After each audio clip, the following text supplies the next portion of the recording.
Well, my own sense is Pakistan has everything that gives you an international migraine.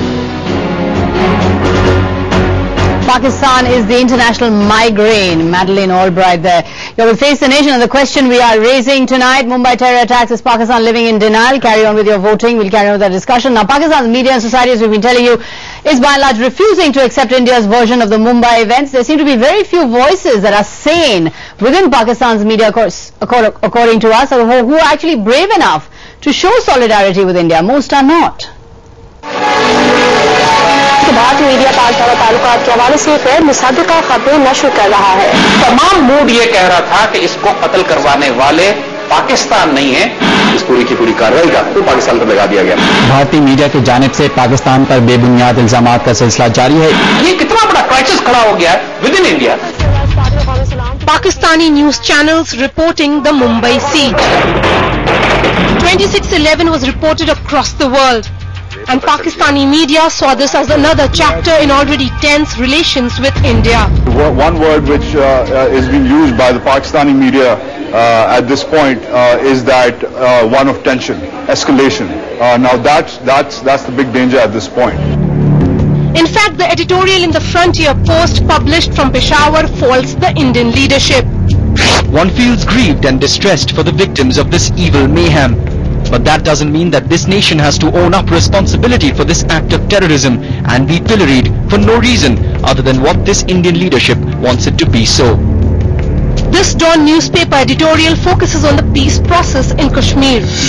The biggest confidence-building measure in the subcontinent will be a move towards the resolution of the Kashmir issue, which would deprive the lunatic fringe of most of its oxygen.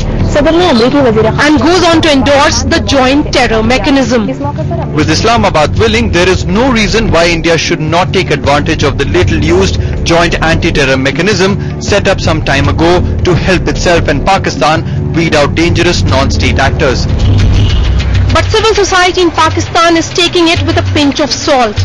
Social activist Asma Jahangir blogs, most sections of society within Pakistan seem to be in a state of denial regarding the allegations made by the Indian authorities. Amidst all the cynicism though, columnist Farooq Khan Pitafi's post perhaps brings much needed relief. Why destroy this region we all love, and for God's sake, let us behave like responsible nuclear states and end this madness. In New Delhi, Maria Shakil. Roger and Thomas Friedman writing very, very passionately, saying this is the time for Pakistanis to come out in the street. His article is called Calling All Pakistanis. Where are the Pakistanis? Where are the Jugnu Mohsins and the Asma Jahangirs and the Track 2 denizens? Why aren't they coming out? Or does this mean that really there is no friendship, there is no ally there, possibly? Yeah, I don't think we should lose hope that the sensible fringe of Pakistan can be teased out. But where are they? I think we need to make a little more of an effort. But I don't think we should be surprised. I am never surprised that the Pakistanis are in denial. They've been in denial for years. Take the instance of a very senior general in the Pakistan army who's quite popular in India. He was here about 3 or 4 months ago. And we asked him about the fact that the Taliban are advancing from the west to the east, that they've lost control of FATA. They've lost control of 4 of the 17 districts in the NWFP. And you know what he said? He said, this is just a subcultural problem in Pakistan. This is just an ethnic problem in Pakistan.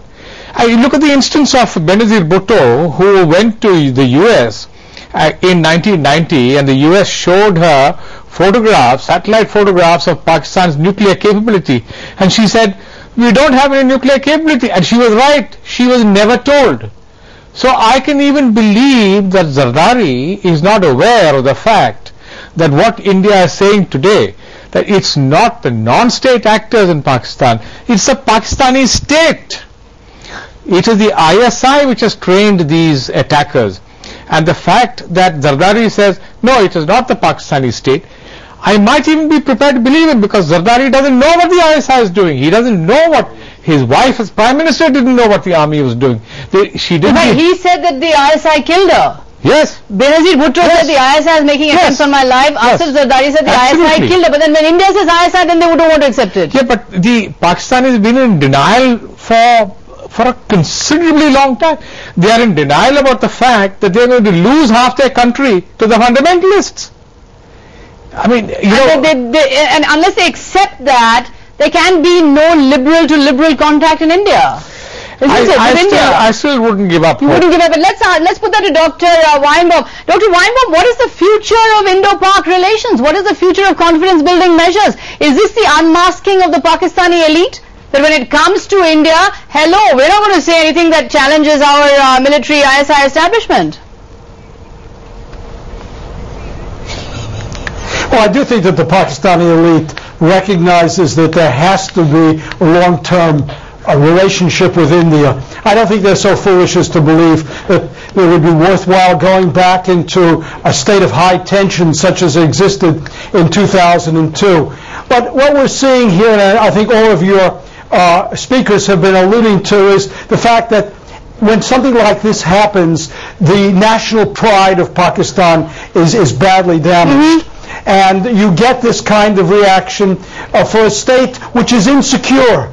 It's insecure, and it finds it very difficult under those circumstances to be able to even reluctantly concede. Okay, Dr. Weinbaum, I'm going to ask you another question about the United States. Is the United States really caught between a rock and a hard place? On the one hand, the Pakistani army is its ally in fighting Osama bin Laden. On the other hand, the Pakistani army is engaging in activities with jihadis and terrorists. Now, if the United States wants the Pakistani army to stop doing this, how much leverage does the United States really have with the Pakistan army?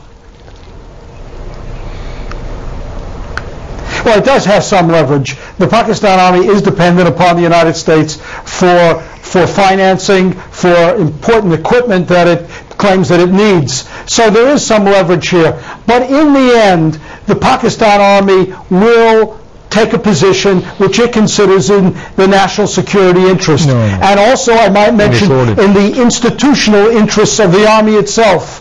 And this always sets a bottom line on how far they'll go in responding, because frequently, of course, they listen to the United States and then do something else. I think this is a very good test now. It's going to be over the next few days as to whether the Pakistanis are going to be able to own up to this. And I do think that they will have to make admissions here that perhaps are going to be very difficult for them, but it's going to be necessary in order to keep, as much as anything, the international community satisfied on this issue. But when Musharraf exited, we were celebrating that this is the coming of age of Pakistan democracy, but we find that really we're back to square one. It's the army that's calling the shots, and the Pakistani elite, which was celebrating the departure of Musharraf, is now not willing to question the army anymore. Right.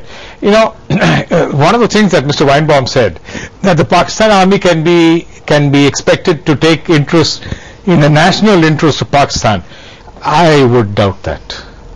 It's in the army's interest. Yes. The national interest of Pakistan not is not the interest not of the army. The army will take steps which are in the interest of itself. I mean, look what they have said.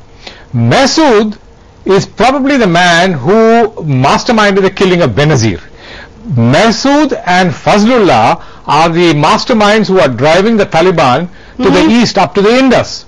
Right. Now, it is the Pakistan army who is now saying that if Masood and Fazlullah have offered a truce, then they are patriotic Pakistanis. I mean, this is the army chief.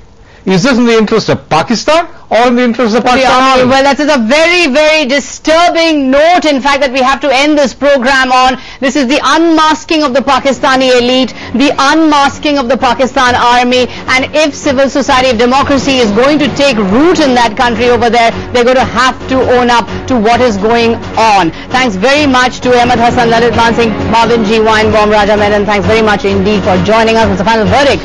The question we asked you tonight, Mumbai terror attacks, is Pakistan living in denial? And in fact, 96 are saying yes, 4 no. Thanks for watching.